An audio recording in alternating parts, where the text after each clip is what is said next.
Complex analysis का question है और CSIR नेट के प्रीवियस ईयर्स में पूछा गया है। 5 मार्क्स का क्वेश्चन है। क्वेश्चन 5 मार्क्स का है, दैट मीन्स कि मल्टीपल आंसर्स करेक्ट हो सकते हैं। ऑप्शन 1 भी करेक्ट हो सकता है, 2 भी, 3 भी और चारों भी। और हमें क्या करना होता है, अगर ऑप्शंस मल्टीपल ऑप्शंस का क्वेश्चन होता है तो हमें जितने भी करेक्ट ऑप्शंस हैं वो सब लगाने होते हैं। अगर हमारे पास 2 ऑप्शन करेक्ट है और हम एक ही लगा के आए हैं तो फिर हमें आंसर नहीं मिलता, हमें वो गलत आंसर माना जाता है और हमें उसके मार्क्स नहीं दिए जाते। तो क्वेश्चन हमें दिया है, the function F C to C defined by F Z is equal to E raise to the power Z plus E raise to the power minus Z has. ये हमारे पास फंक्शन है, सी से सी पे फंक्शन है। C is the set of complex numbers, तो complex number से complex number पे function है। ये फंक्शन दिया हुआ है, हमें बताना है इसमें फाइनाइटली मैनी जीरोज होंगे, नो जीरोज होंगे, ओनली रियल जीरोज होंगे, या फिर हैज़ इनफाइनाइटली मैनी जीरोज होंगे। जीरोज का क्या मतलब है, वो वैल्यूज ऑफ जेड जिस पे फंक्शन जीरो हो जाए, एफ जेड की वैल्यू जीरो हो जाए। तो हमें जेड की वो वैल्यूज बतानी है जिन पे फंक्शन जीरो हो। तो हमें ऑप्शंस में क्या दिया है कि नो जीरोज का मतलब है ऐसी कोई जेड की वैल्यू होगी ही नहीं जिस पे फंक्शन जीरो आ जाएगा। फाइनाइटली मैनी जीरोज मतलब कुछ ही ऐसी वैल्यूज होंगी जेड की जिस पे फंक्शन जीरो हो जाएगा। ओनली रियल जीरोज मतलब सिर्फ रियल वैल्यूज पे ये जीरो होगा। और इनफाइनाइटली मैनी जीरोज बहुत सारी ऐसी वैल्यूज हैं जिनके लिए जीरो हो जाएगा। तो हमें इसको चेक करना पड़ेगा कि ये किस किस वैल्यू पे जीरो आता है। जो फंक्शन एफ जेड दिया है, ई raise to the power Z plus E raise to the power minus z, ये किस किस वैल्यू पे क्या वैल्यू देता है, जेड की कौन कौन सी वैल्यूज पे जीरो वैल्यूज देता है, ये हमें इस क्वेश्चन में चेक करना है। तो इसके लिए हम एफ जेड को ई की पावर जेड प्लस ई की पावर माइनस जेड दिया है। अब हम डायरेक्टली तो नहीं बता सकते हैं इसकी कितनी जीरोज हैं, और ना ही हम ये कह सकते हैं कि इसकी जीरोज ही नहीं है, क्योंकि दोनों को सम कर रहे हैं। अब ई की पावर जेड किस किस वैल्यू के लिए जीरो होता है, पहले हमें ये चेक करना पड़ेगा।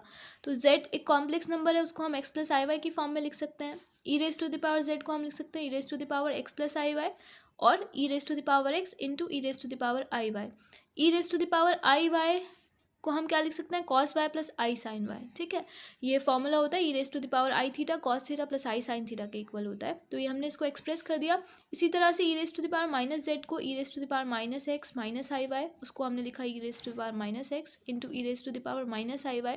और E raise to the power minus I Y को हम लिख सकते हैं cos Y minus I sine Y. ठीक है, क्योंकि कॉस माइनस वाई तो कॉस वाई हो जाएगा, और साइन माइनस वाई माइनस बाहर आ जाएगा, तो ये cos Y minus I sine Y हो गया। अब फंक्शन हमें एफ जेड दे रखा है, ई raise to the power Z plus E raise to the power minus Z. हमने दोनों वैल्यू सब्सिट्यूट करी। कॉस वाई को अगर कॉमन लेंगे तो बचेगा E raise to the power X plus E raise to the power minus X, और sine Y को कॉमन लेंगे तो आएगा E raise to the power X minus E raise to the power minus X. अब यहाँ तक हमने इसको सॉल्व कर लिया है। अब हमें ये चेक करना है कि ये पूरी वैल्यू जीरो कहाँ पे होती है। हम एक्स और वाई की ऐसी क्या वैल्यू रखें जिसपे ये क्या हो जाए, जीरो हो जाए। तो अगर हम एक्स को जीरो पुट करते हैं, if we put X is equal to zero, तो अगर हम x को जीरो रखेंगे तो एफ जेड क्या हो जाएगा, एफ जेड हमारे पास फंक्शन बच जाएगा E raise to the power zero one, E raise to the power minus zero ये भी वन, तो ये टू कॉस वाई बन जाएगा, राइट। और plus E raise to the power zero one minus E raise to the power zero one, minus zero के आगे minus लगता है तो कोई डिफरेंस नहीं होता, जीरो न्यूट्रल नंबर है। तो ये वन माइनस वन जीरो, ये हो जाएगा जीरो इंटू साइन वाई। तो साइन वाई तो एक्स को वन रखने पे, एक्स को जीरो रखने पे खत्म हो गया। तो एफ जेड की वैल्यू क्या आ गई, टू कॉस वाई। एक्स और वाई तो रियल नंबर्स थे ना। अब हम जेड वाई को ऐसा क्या नंबर रखें कि एफ जेड जीरो हो जाए, तो वाई को हम लिख सकते हैं two N plus one pi by two. अगर हम y को two N plus one pi by two रखते हैं, two N plus one pi by two का क्या मतलब है, 90 डिग्री, 270 डिग्री, इन सब पे क्या होता है, कॉस थीटा जीरो होता है, तो ये जीरो हो जाएगा। तो एफ जेड भी क्या हो जाएगा, जीरो। मतलब x की वैल्यू जीरो रखने पे और y की value two N plus one pi by two लेने पे एफ जेड कैसा हो रहा है, जीरो हो रहा है। तो हमें जीरोस तो मिल गए, पर हमें जीरोस क्या चाहिए थे, हमें z की ऐसी वैल्यू बतानी है इस पे फंक्शन जीरो हो रहा है। z हमने क्या लिया था, x प्लस आई वाई, तो इसका मतलब x तो हमने जीरो ले लिया, और y क्या हो गया, i two N plus one pi by two. मतलब z की इन सारी वैल्यू, मतलब z की इन वैल्यूज़ के लिए, z की वैल्यू जब i two N plus one pi by two होगी तब ये फंक्शन कैसा होगा, तब एफ जेड की वैल्यू जीरो होगी। तो यही सब एफ जेड के जीरोज़ हैं। अभी कितने जीरोज हुए, two N plus one pi by two. N हमारे पास इंटीजर है, एन को हम एन को हम वन रखेंगे तो ये थ्री पाई बाई टू आएगा, एन को जीरो रखेंगे पाई बाई टू आएगा, एन को टू रखेंगे तो फिर फाइव पाई बाई टू आएगा, है ना।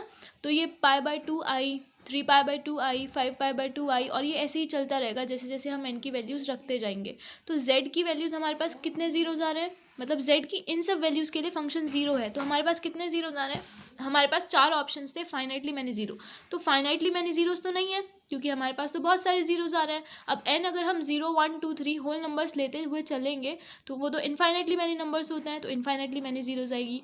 यहाँ पे लिखा है नो जीरोज़, ये ऑप्शन भी गलत है, क्योंकि जीरोज़ तो आ रहे हैं, हमें z की ऐसी वैल्यू मिल गई है जहाँ पे फंक्शन क्या हो रहा है, जीरो हो रहा है।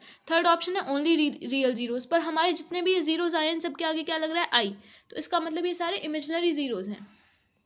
π/2 नहीं है इसका जीरो, i π/2 है। अगर i π/2 है तो ये कैसी वैल्यू है, इमेजिनरी वैल्यू, तो रियल जीरोज़ भी नहीं है। इसके कैसे जीरोज़ हैं, इनफाइनाइटली मैनी जीरोज़, तो ये इसका करेक्ट ऑप्शन है।